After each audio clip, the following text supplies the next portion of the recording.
Assalamualaikum warahmatullahi wabarakatuh. Salam sejahtera bagi kita semuanya. Om Swastiastu, Namo Buddhaya, salam kebajikan. Sahabat BDK kita yang kami hormati, semoga Anda semua dalam keadaan sehat dan tetap dalam lindungan Allah Tuhan Yang Maha Esa. Sahabat BDK, kita akan berbincang dengan salah satu narasumber Widya Iswara Balai Diklat Keagamaan Semarang, Ibu Hajah Nikmatul Afiyah SSAS MSI. Kita akan berbincang mengenai penilaian kinerja ASN. Sahabat BDK, di tahun 2021 melalui peraturan pemerintah nomor 46 tahun 2021, pemerintah membuat peraturan tentang penilaian prestasi kerja PNS. Kemudian kebijakan ini diikuti dengan Permenpan RB tahun 2021 nomor 8 tentang penilaian prestasi kerja PNS, dan kemudian diperbaharui dengan Permenpan RB nomor 6 tahun 2022. Nah, kita akan berbincang mengenai penilaian kinerja ASN bersama narasumber. Selamat sore Ibu, apa kabar? Sore, alhamdulillah. Sehat ya? Baik, Ya, alhamdulillah. kita mengetahui kalau penilaian kinerja ASN ini mengalami perubahan terkait dengan Permenpan RB tahun 2021, Permenpan RB nomor 8, kemudian diperbarui dengan Permenpan RB nomor 6 tahun 2022. Atau apa yang melatar belakanginya? Ya, baik. Jadi terkait dengan pengelolaan kinerja ASN itu memang dalam 2 tahun itu telah berganti regulasi. Jadi banyak pegawai pada saat di 2021 dengan Permenpan 8 itu sebetulnya belum semuanya paham ya di dalam menyusun SKP-nya sesuai dengan regulasi yang ada. Namun ternyata di tahun berikutnya itu sudah muncul lagi regulasi yang baru di Permenpan 6 tahun 2022. Nah, hal ini karena di Permenpan 8 itu kan terkait dengan sistem manajemen PNS. Nah, Iya, sementara kita di dalam Undang-Undang Nomor 5 tahun 2014 itu kan yang namanya ASN itu tidak hanya PNS saja, iya, tetapi mencakup juga P3K. P3K, Ya, iya, pegawai pemerintah dengan dengan perjanjian perjanjian kerja. kerja. Yang mana P3K itu juga memiliki kewajiban yang sama di dalam Betul. pengelolaan kinerja. Kementerian Pan-RB di tahun 2022 itu kemudian mengeluarkan regulasi yang baru di Permenpan 6 terkait dengan pengelolaan kinerja pegawai ASN. Iya. Nah, di sini maka untuk P3K sudah tercover di dalamnya, jadi memiliki kewajiban yang sama juga dengan ASN. Begitu. Permenpan RB yang baru Ya, itu sudah mencakup PNS dan P3K betul, betul. sebagai sebuah sistem ASN begitu. Yes, ya. Seberapa penting mereka harus memahami tentang Permenpan RB nomor 6 tahun 2022 ini? Ya, kalau untuk kita ASN ya penting sekali ya, karena pengelolaan kinerja ya, prinsipnya di Permenpan 6 ini tidak hanya sekedar bagaimana merencanakan di awal tahun kemudian dinilai di akhir tahun, tetapi justru lebih pada bagaimana pengelolaan kinerjanya, bagaimana mereka melaksanakan matriks peran hasil yang sudah disusun tentunya di dalam penyusunan SKP tersebut, yang mana itu mensukseskan ataupun mengintervensi dari perkinnya atasan, yang menjadi perjanjian kinerja dari atasannya itu nanti akan di breakdown, kemudian dilaksanakan, dibagi, dan itu dimasukkan ke dalam butir-butir SKP yang disusun oleh pegawai. Untuk PNS, apa yang membedakan SKP lama dengan SKP yang baru? Sebetulnya kalau yang untuk Permenpan 8 sebetulnya itu tidak terlalu banyak.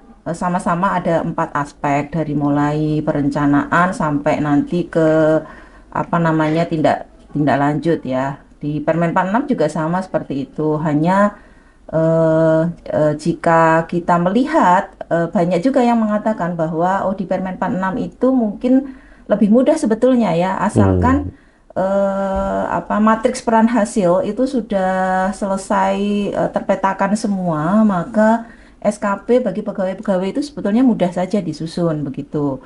Namun memang untuk di Permen 46 itu supaya matriks peran hasil bisa tersusun dengan baik, maka harus ada duduk bersama, mengadakan Iya. dialog kinerja. Nah, dialog kinerja ini pun tidak juga harus dilakukan sekali di awal tahun begitu saja, tetapi bisa dilakukan ya sepanjang itu memang perlu ya dialog kinerja, sehingga di Permen 46 itu bagusnya lagi bahwa nanti itu akan ada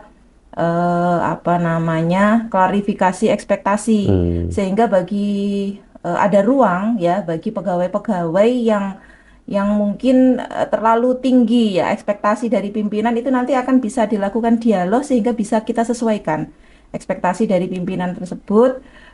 Ini kaitannya nanti dengan adanya pemantauan, bahwa pemantauan kinerja pegawai itu seperti yang saya sampaikan di depan tadi, bahwa tidak hanya sekedar membuat atau merencanakan di awal tahun kemudian dinilai di akhir tahun, namun pada pertengahan itu bisa trimester, tiga bulan sekali atau satu Satu semester itu nanti semester. ada pemantauan. Nah, pemantauan ini pun penting ya dalam rangka untuk peningkatan kinerja pegawai, karena ketika nanti seorang pimpinan, seorang leader, seorang atasan gitu melihat bahwa bawahannya itu tidak mencapai ekspektasi yang Ekspektasi ya.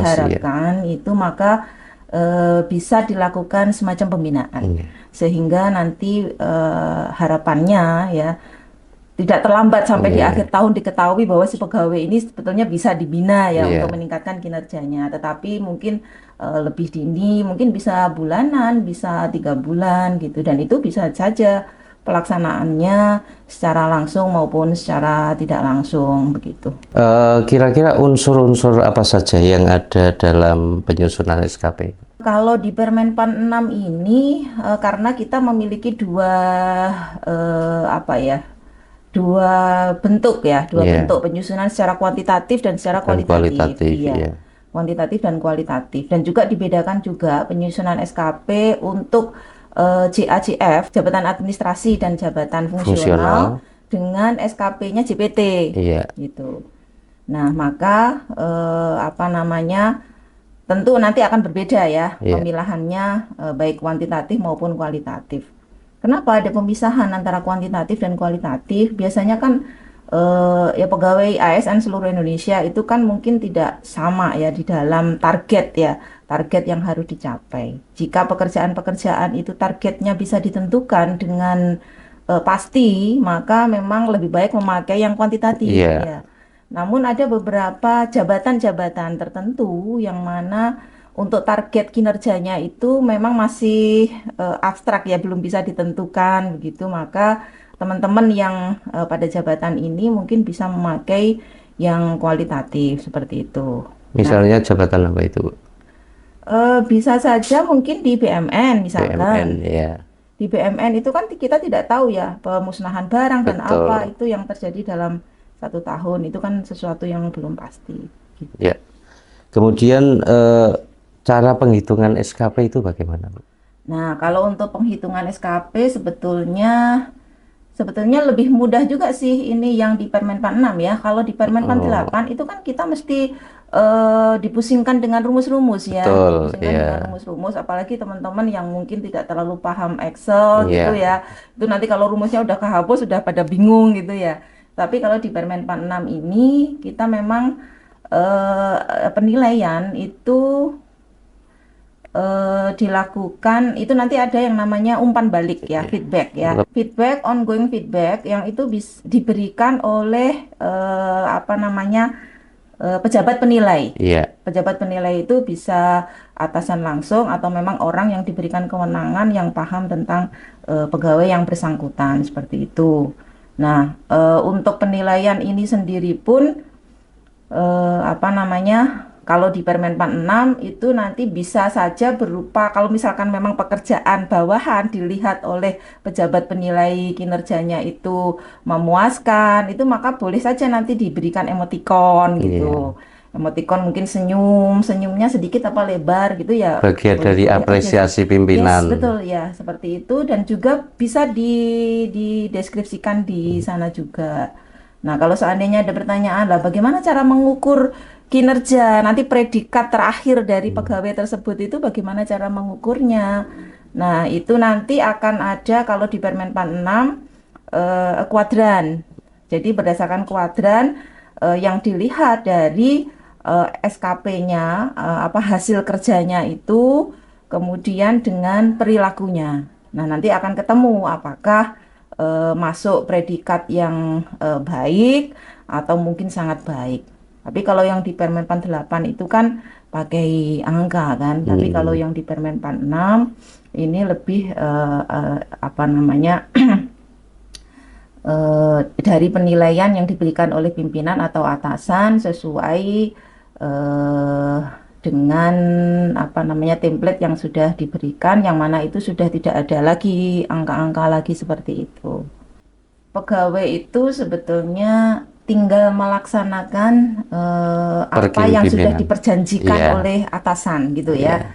Misalkan kita di Balai Diklat Keagamaan ini apa namanya eselon 3 ya. Di sini masuknya nanti kepala balai itu memakai format SKP yang JPT. Kenapa? Iya, Sebetulnya kan eselon 2 ke atas gitu ya untuk JPT karena termasuk pimpinan unit mandiri. iya. Nah, maka nanti format SKP-nya itu berbeda tentunya dengan format SKP yang JAJF seperti itu. Nah, kalau diberikan kebebasan tentu tidak, karena sebetulnya pegawai itu kan sudah memiliki tusinya ya, tugas dan Tusi fungsi masing-masing. jabatannya, yang mana tinggal menyesuaikan nanti hasil dari tadi itu role and results matrix-nya. Iya. Ya, matriks peran hasil itu yang tentunya dengan apa namanya sudah ada dialog kinerja yang mana perjanjian kinerja dari atasan itu sudah dibagi habis kepada pegawai-pegawai yang ada di satker tersebut. Terakhir Bu, berapa sih minimal nilai SKP? Nilai minimalnya berapa? Yes, jadi kalau SKP itu sebetulnya dia kan penting ya bagi Iya, kita pegawai untuk apa betul. sih sebagai salah satu syarat untuk apa? Untuk naik Untuk pangkat ya kita ya, ya. untuk uji kompetensi Iya, juga kan. betul. Jadi paling tidak ya bernilai baik ya.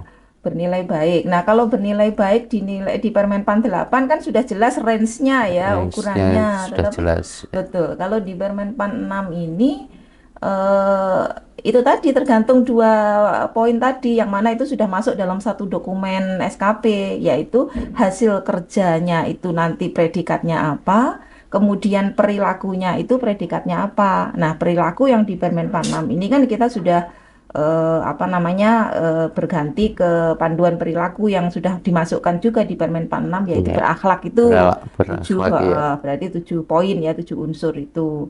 Nah, nanti tinggal apa namanya memasukkan itu dalam kuadrannya. Kalau hasil kerjanya nanti hasilnya itu dia baik, kemudian perilakunya juga baik, maka ketemu sumbu X dan Y-nya itu kan. Maka di kuadrannya itu nanti si pegawai ini akan memiliki predikat kinerjanya dia juga baik. Kinerja dari individu-individu yang ada di dalam sebuah organisasi ini tentunya harapannya nanti akan bisa meningkatkan dari kinerja organisasi.